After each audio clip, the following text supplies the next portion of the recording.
Awesome. Welcome everyone back to the Allcarnews Podcast. We're still in season 3, and today our guest is Lamar. Lamar, how's it going? It's going well. How you doing, Justin? Awesome. So you have a pretty interesting past. Worked in the automotive industry, specifically at Tesla, you said, right? Yeah. It's been a few years there. Awesome. That's really cool. And some other interesting stuff in EVs we can talk about as well. But what did you end up doing at Tesla for those times? Yeah, so I was actually within the corporate IT side, so all the teams Okay. that run all the technology inside the business. Specifically, I was a leader of a few of the teams. I spent time actually across all of the regions, both the US and APAC and EU. Uh, so spent a lot of time setting up, let's say, our new headquarters. So all their headquarters they had at one point or another, I actually was on the team that ran all those. And there were times where I definitely was face to face with Elon himself. Oh, wow. Uh, fun fact, you kind of go walk down that like march, and you feel like it's like dead man walking, because you don't know if it doesn't go well, like you may not have a job by the time you get back to your desk. But I managed to accumulate 5.5 years at Tesla and didn't go run afoul of Mr. Musk. So Yes. He doesn't, like, if you caught him on the right day, it's fine. Yeah. But you got to know how to deal with it. Yeah. So looked at a lot of the internal tech, and it was really cool. It was like working inside Willy Wonka's factory. Yeah. Right. So it was really cool. It was a good experience. As a car nerd, it's probably the best experience. Yeah, of course. But so why Tesla in general? Was it like a passion kind of like for EVs, or was it like an interest in the company, or like was it kind of like the areas that you kind of want to work in? Yeah, so I started in 2012. So at that time, Okay. there was maybe 50 Model S's being made a week, right? So it was like half the factory was dark. We'd ride around on the bicycles. I'm like, oh, this is sketchy, because that's an old factory now, right? Yeah. Formerly known as NUMMI and owned by GM and Toyota. So for me, I'd actually driven by that factory a million times in my commutes through Silicon Valley. And actually, at one point, I had a car that had built in that factory while it was NUMMI. It was a Pontiac Vibe, which is a sister car back then to the Toyota Matrix. So It always had been there, right? So A, that factory had always been there. B, once Tesla took it over, it was, all right, there's this new company called Tesla. And actually, I'd known a couple of people who worked there already. And it was just the right time, right? Where I was in between, I was moving off from one job, an opportunity at Tesla came up. I got in, I made the most of it. I managed to travel a good part of the northern hemisphere of the world in the process, and made a bunch of friends, and yeah, just did everything incredible. I could do working in automotive. Yeah, that's incredible. Now, do you own a Tesla at all? Funny enough, after 3 tries of trying to get by a Tesla, I actually do. So I got one on an auction site awesome. about a month ago. Wow. So I own I could work backwards in terms of the list of cars, right? So in the garage, I've got a Model 3 long range, so all-wheel drive to 2020, and I have a Kona EV. Yeah. Because so these will now be my third full EVs. The first full EV I bought was a Chevy Bolt. Okay. We all know how that's going. Yes. So if anybody needs help on working through the Chevy Bolt, like buyback and the recall, like, reach out to me. I will give you guidance. So I'm really, I'm cool with EVs. Obviously, they're the future, and we see there's very tangible benefits to them. That being said, I've driven a lot of other fun cars. Like I had a 2018 Mustang GT. I took that as my midlife crisis mobile. Don't let the smooth face fool you. But yeah, I'm old. But I basically had that car and the Chevy Bolt at the same time, because it's like a fun car versus commute car. Of course. But EVs, in terms of commuting, like if you have to commute, just get an EV. Like don't, More and more, I think the EVs are becoming the more like a mainstream kind of like idea. I mean, at least where I am in New York, it's like Tesla's like the new, what do they say, the new Toyota Camry or something. They're all over the place. Yeah, they're everywhere. That's the nickname out. So I live in Nevada. Okay. But I'm from California. In California, it's called the California Camry. That's the Model 3. Yep, it really is. They're all over the place, but I'm not complaining. They're good cars. I drove the updated one with the updated interior, which I thought it was really nice. I liked it more than the Model Y, actually. It just felt better to me. But yeah, interesting. I love Teslas. It They're really depends. cool. Yeah, I mean, it Yeah, could be a form factor thing. So, I mean, so in terms of the Teslas, like, I've obviously have the Model 3 now. of Uh, course. I've driven Model S a bunch of times, like P85D when it first came out, and Yeah. like when insane mode was, oh my gosh. The Model X, which, if you get the dual motor, I shudder to think like what that actually feels like now with the plaid. Yeah. Um, but even just with the 100 kilowatt hour dual motor Model X years ago, I was like, this thing should not move like this, right? I grabbed it from the local Tesla service center because those are my colleagues. I was like, hey, for my birthday, can I have a Model X for the day? They're like, yes. And I just went driving around my parents' neighborhood. It was the back roads in Silicon Valley, right? And I was this thing should not move like this. Yeah. So it's crazy. So whatever magic is there, the team that's doing all the chassis engineering, like kudos, keep up, Yeah. keep that same energy. I don't know what the Roadster is going to do to people, Yeah, of but course. it's going to be the thing where like a century ago, where we thought if you went 100 miles an hour, your face would fall off. And I feel like the Roadster might actually do that to people Yeah. when it gets here. We'll see what's going on with that, but yeah, eventually we know it's coming at some point. But yeah, it's interesting. Yeah. I was interested to see what you think about all of the autopilot stuff, the full self-driving beta, and like the huge initiative and push they're putting into like the AI department and the neural network and everything. Yeah, so I think the first time I actually really tried to use autopilot was when I was working abroad and I was in Germany. Okay. So if people remember the acquisition of Groman Engineering in Germany when Tesla bought them, I was doing a lot of work to integrate their tech. So I was back and forth between Germany and Netherlands where I was working for Tesla at the time. And so I was trying to, hey, if I have to go these 4 hours, just give me a Model S to drive down there. Like, don't make me fly or take a train. Just give me a Model S. So we did, and I'm on this German back roads, not the Autobahn drive is actually really easy. So I'm on the back roads. I'm like, let me try autopilot. And it's basically a dual lane road, but no line in the middle. So that 20, whatever version of autopilot just decides to shove me in the middle of the road. I'm like, hey, no, I need to be over here because these are the roads like a tractor's going to come around. I'm like, so, it's gotten better, obviously. However, so when I got a Tesla for a weekend last year when I was trying to, validate that I did want to actually buy one. Yeah.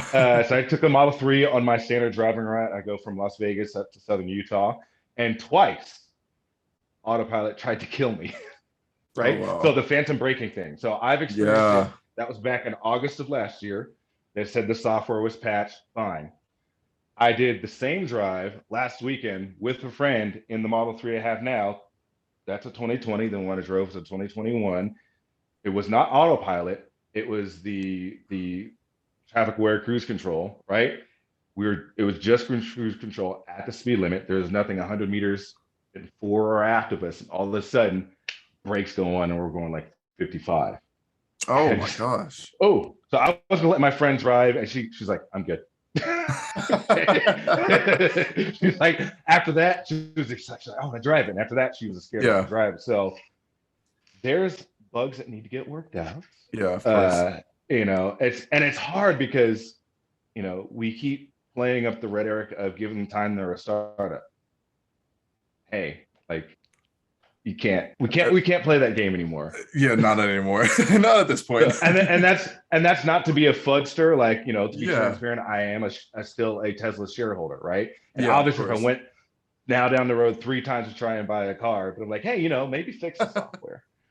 So I believe in it, but at the same time, I can take my Kona EV or the Mustang Mach-E on that same drive and #no fear, like because I've done it. So it's an interesting experience to see within different makes and models how this relative technology gets implemented, and even within Hyundai. So I drove the Hyundai Ioniq Hybrid a few months ago when I was visiting San Francisco. And for some reason, the tuning on that one's, lane keeping and traffic aware cruise control seems to function better than that of my Kona EV. So Oh, even interesting. within the same make, so for now, nobody has it perfected. Obviously, going to Yeah. be a learning process. But again, I don't want to throw the shade on Tesla, but I am going to be transparent about the experience. And they know they got to fix it. The National Highway Traffic Safety Administration is Yeah. now looking into it. But I feel like it's a software fix. With Tesla, having so many resources divided in so many places, they'll get to it. But sometimes, if there's an escalation, as it's called, Yeah. Yeah. you bump it up the priority list. Yeah, I mean, I'm trying. What do you think that phantom braking thing could be? Is it like a software glitch? Is it the cameras being the only Yeah, kind of like main source now for like the it's autopilot? Or so if the main source is the cameras, it's got to be something with the cameras. Now the thing is, we were calling it an autopilot issue, right? But yeah. I did not have autopilot on Oh, when I really? observed it. Yeah, so that was cruise control only, Oh, wow. Okay, that's interesting. right? So what I attributed to autopilot and what Tesla did months ago, they said, "Oh, we'll fix it and we'll patch it," and okay, cool. But this was no autopilot on, so it's still something with the cameras and the cruise control, Oh, and yeah. they'll figure it out. Yeah, I'm sure they'll figure it out. Well, But they better yeah, figure it out. yeah. Before I get a semi in my passenger seat going 75 miles an hour, that'd be great. Yeah.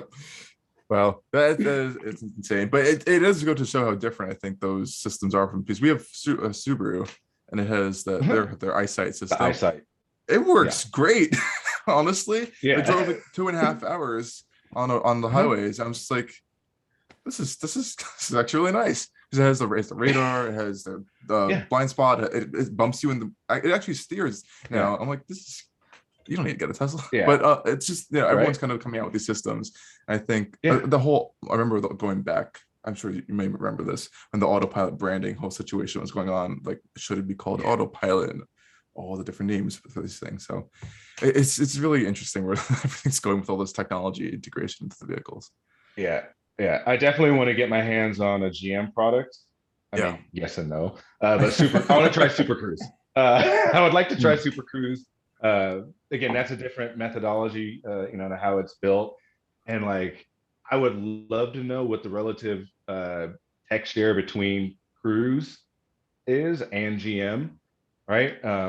Because I mean, I've spent a lot of time in San Francisco. It's where I grew up, and now you see like those Cruise autonomous vehicles kind of like scooting around, right? And when I had my Bolt, I'd just be like, "All right, you guys be cool." Like,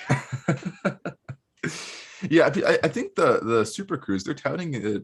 I think, I don't know if in the next generation version or like an update or something, they're like, you can fully have your hands off, and it's like okay to have your hands off because it has the attention monitor and it's on pre-approved roads where they can go on. I still don't know if that should be. I don't know how I feel about it.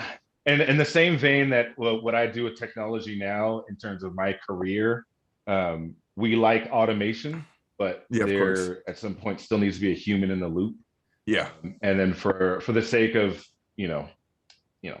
legal reasons, for liability reasons, then manufacturers are always going to say, look, if you are the driver owner of the car, like, you're liable at the end of the day, right?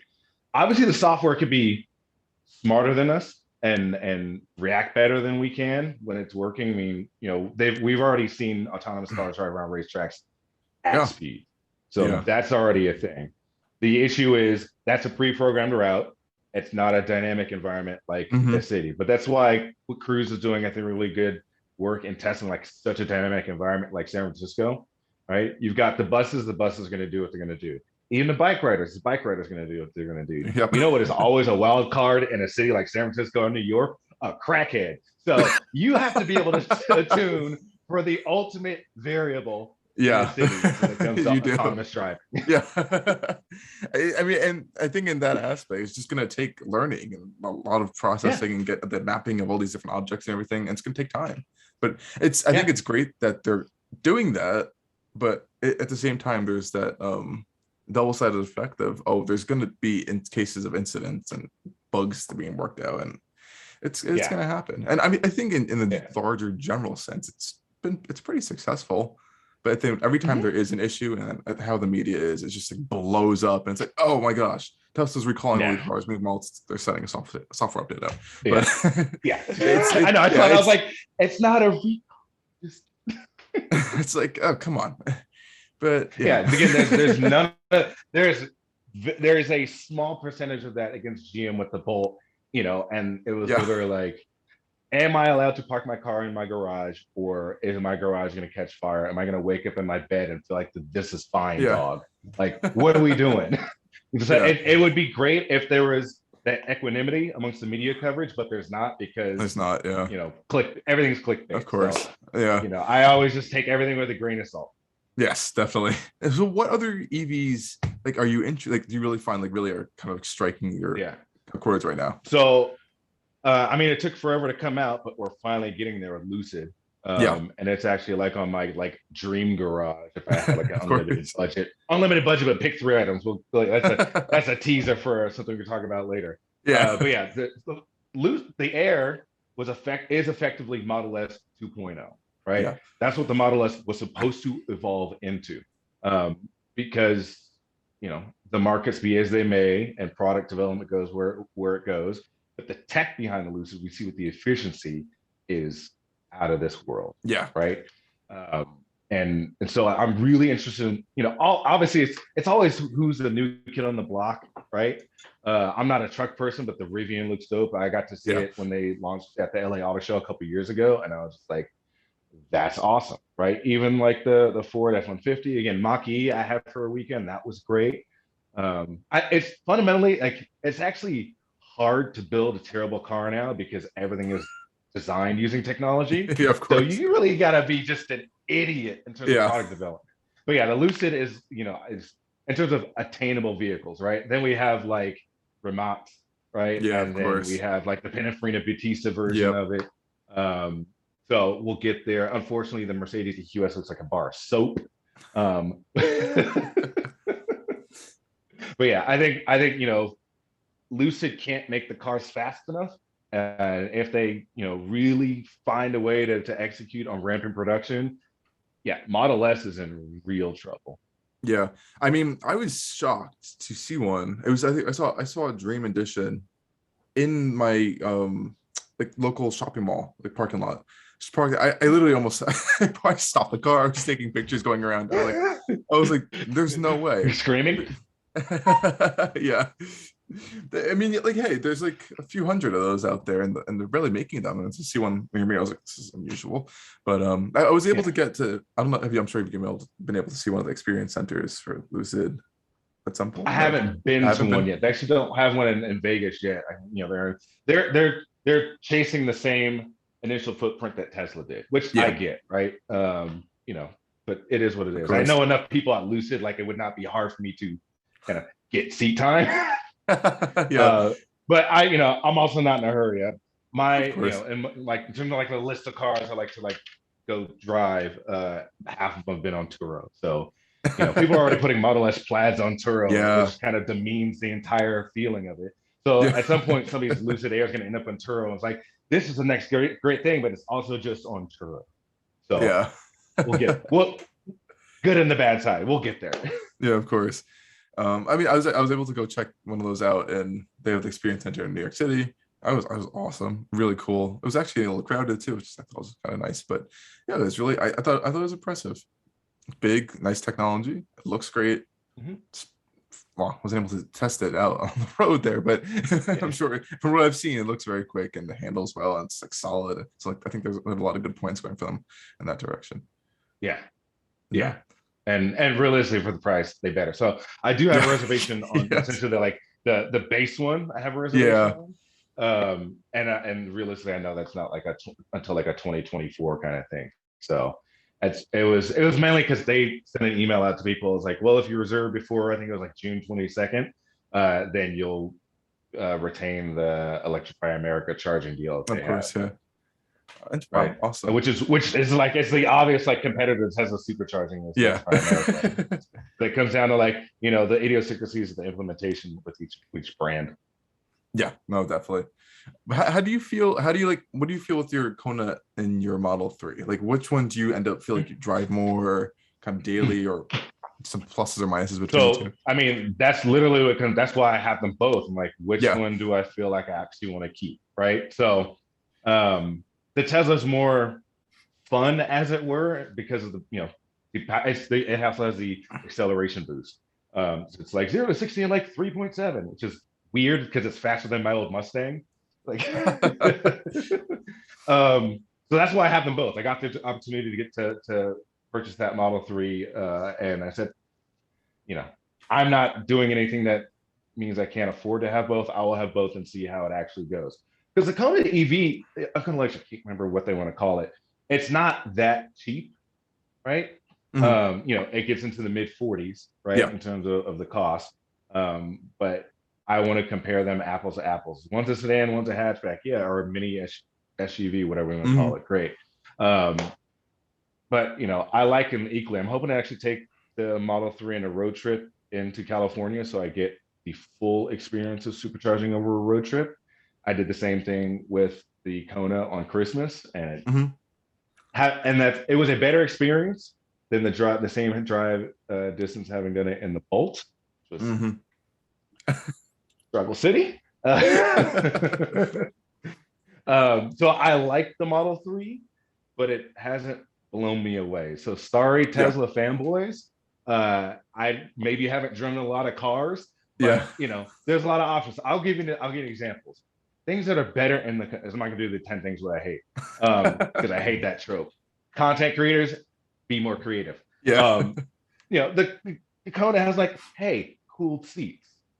That's really good when you live in the desert when it gets 110 degrees, and Tesla, you just get sweaty. So, I'm guessing it's gonna be a 2023 thing for cooled seats. I think it's in Model S, Model X refresh or Plaid, whatever. They're gonna stop calling it refresh and just call it Plaid now. And another underrated feature, which kind of was halfway implemented in the Bolt, which was fully implemented in the Hyundai and Kia EVs, the paddles. Right? Oh, it's great because you can mimic the feeling of downshifting without having to worry about all the drive shock and everything with it. And for me, that gives you a more engaging experience, right? Obviously the charging experience with Teslas is going to be even better, but if we're doing what the people in the mixed martial arts world call MMA math, right? I'm effectively combining now the benefits of the Kona, the benefits of the Tesla, and where do we get to? The Ioniq 5 and the EV6. Those, they seem pretty impressive. I know they're just starting to get out around now in the US, but they look really impressive for what they are. So I feel like my end game is actually going to be are the cool kids calling it i5, the Ioniq 5, or the EV6? We're getting an i5 from BMW soon, so can't confuse that. Right, and everybody on the Tesla Tesla Reddit is like, "Oh, the M3." Everybody's like, "What is that, a BMW?" It's like, "No, that's what we call the Model 3." He's like, but why though? So I do feel like my end game is the Ioniq 5 EV6. I am not going to play the stupid game that dealers are doing right now and trying to pay 3, 4, 5x over. So I bought the Kona in September, so that was in the thick of, hey, nobody has any cars, we have to charge extra. And I found a dealer in another state that was not doing markup, and that's who I bought the car from, because I was like, let's do an actual deal and not do a thing where I'm just like, I'm poor because I bought a car from you and you don't care. So I just kind of refresh my buffer. I still really, really, really, really like Mach E. The issue is if you get there 60 grand, I'm paying 60 grand for a Ford. I went and just popped on the Ford's website, looked at inventory, different places. Dealers are still doing 10 grand over. Yeah, that's crazy. That is crazy. We just we just had someone on earlier this week in the podcast. They just took delivery of the Mach-E GT Performance, whatever it's called, and it's awesome. I think it's really cool. It's quick. Range kind of sucks a little bit. It's winter. It's also winter as well, but it looks pretty impressive. And I was able to drive one of the Mach-Es last year at one point. I was pretty impressed with it. It didn't feel like a Ford. It felt like a No, higher it end didn't. built product at all. It was just impressive, really Yeah. impressive.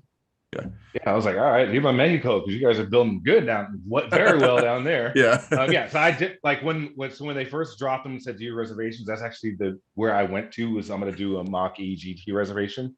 But then when we got down to it, I was like, do I want to pay $70,000 for a Ford? Yeah. Like, I'm going to pay $70K for a Ford. I'm going to go find a GT 350, not kill it, and actually like make money on the deal in a couple of years. Exactly. Right? So exactly. and the other part too is like Ford's playing the let's not damage our legacy game, right? Yeah. So the horsepower is 480 horsepower, the same as the Mustang GT. I was like, so 480 horsepower and 600 pound-feet of torque, or 634 with the GT performance. I was like, you guys, you realize that's 500 horsepower. It's not 480. Like I haven't found anybody that's done dynos yet for the Mach-E GT. Yeah. If people are like, hey, let's just reach out and let us know, tag us on Instagram, whatever. But the regular Mach-E dual motor, people have done dynos in that. It's over 300 at, on a four-wheel dyno, 300 and 400, 300 horsepower, 400 torque. Yeah. So it does not have a lot of driveline loss, obviously, because electric EV drivetrains are super efficient. So if Ford's saying, oh, it's 480 horsepower in the Mach-E GT, no, stupid, it's 500. You just don't want to like make all the GT50 guys sad pandas. Yeah. I don't know. I think it's interesting. People get caught up in the naming with that thing, and it just ends up into a silly fight. But then if you check it out in person, and it's a good car. It's a good product. It's a good car at the end of the day, and it's kind of tied up in that mess. It's not a Mustang. Yeah. Okay, enjoy your horse and buggy. Yeah. It's endless. So yeah, but like where are you now? So you were at Tesla for 5 years. Like, what are you doing now? Yeah. So I got out of automotive because I feel like working within the technology world, I'm allowed to work in whatever industry I want. Of course. So I started like in healthcare and mental health. I've worked in other technology startups, and now I'm in the virtual healthcare space. So everybody was like seeing their therapist, just like this, the past 2 years, the company I work for, that's what they do. It's virtual healthcare. So it's another way to experience, the world in different businesses, but through the lens of somebody who is, owner of a, technology platform. So I would, I still watch all the car companies, because again, this is the evolution of the industry. Yeah, no, definitely. And again, I still have a lot of friends at Tesla and at Rivian and at Lucid, and gosh, it's even like who's making EV buses, right? Yeah. thankfully nobody at Lordstown. Oh boy. So again, it's the thing where I get to observe it from the outside, knowing what the internal is. That makes it even more fun. Yeah, definitely. That's awesome. And what do you feel like what Tesla's doing now? Like, what do you think about their plans going forward? We just had a little bit of an update back in January, just a few weeks ago, actually. What do you think about what they're kind of working on for the next year or two? Especially all the factories blowing up all over the place. I know. I feel like, and I think it's actually healthy competition internally between Berlin and Austin to get the factories up and running. Yeah. I've chatted I still chat with people on both sides of the Atlantic about that. And I think it's great. At the end of the day, Tesla has always been supply constrained, right? And when something happens at Fremont, which happened today, right? There was a incident involving flames, not inside the factory, so everything should be fine. But if something happens there, like, you stop the factory. Yeah. So the sooner Tesla can, diversify its ability to build cars for the global market, the better off they are. They can meet the volume, and everybody gets the cars sooner, right? Because before Shanghai opened, right, the first month of a quarter, Tesla has to build cars for Asia in the US, put them on the boat, send it over to Asia. The second month of the quarter, you do that, but for Europe. And then the last month of the quarter, you're just trying to run all the cars through the factory to build for North America. Like, hey, your paint's not going to be dry. So it is great that Austin and Berlin are pending. They can't come soon enough. The problem is Yeah. like people are going to be like, oh, I want the car from Austin. I don't want the car Oh from boy. Fremont. Yeah. I want to have 4680. I was like, you're not getting that until they make it. So you buy the car that you bought, silly. Yeah. So I'm looking again at full disclosure as a shareholder. The more volume they can produce and deliver, the better off they are as a company. It means their ultimate survival, right? And that's Rivian's problem, and that's Lucid's problem. They're not at volume production yet. Until you get to volume production, like you're not a real car company. So Making a small product. those factories can't come online soon enough. And I'm looking forward to seeing them start become a thing. Yeah. Yeah, definitely. I mean, I think Tesla's progress over the past just 10 years has been incredible just to watch. And I've been following it forever at this point now. And it's amazing to see where they are right now. And they're still going. They're still getting started on a lot of big projects and everything. So it's super exciting to see all this stuff coming up. Yeah. Cybertruck, Roadster. They're taking their time. Yeah, it was only 5 years ago when Roadster debuted. So that was 5 years ago. Right, 2017. Was it? I mean, kill me in the comments, everybody. I feel like we're. Oh wow! Oh boy, that's a little scary. I didn't even realize that. Yeah, because I remember watching it. Yeah, I remember watching it. And they did it down at Hawthorne, and I was in Europe, and I was like, I probably could have been there if I was in the U.S., but I'm not. Yeah, that was 5 years ago now, and people again think, and this is the other problem is. It's the same as the people who paid all the money for autopilot for full self-driving and still don't have it, right? So, all right, some people got in at the right time and only paid like $2,000 for it, good. Yeah. But anybody who's paid 5, 6, 7, 8, 9, 10, 11, 12 grand as it is now, and there's still no self-driving. Hey, I would have much rather taken that money, bought Tesla stock, and literally had enough money to buy another car. And that's why they got sued in Norway, right? So full self-driving has to be delivered this year, barring any friction from the government itself. Full self-driving has to be delivered this year, full stop.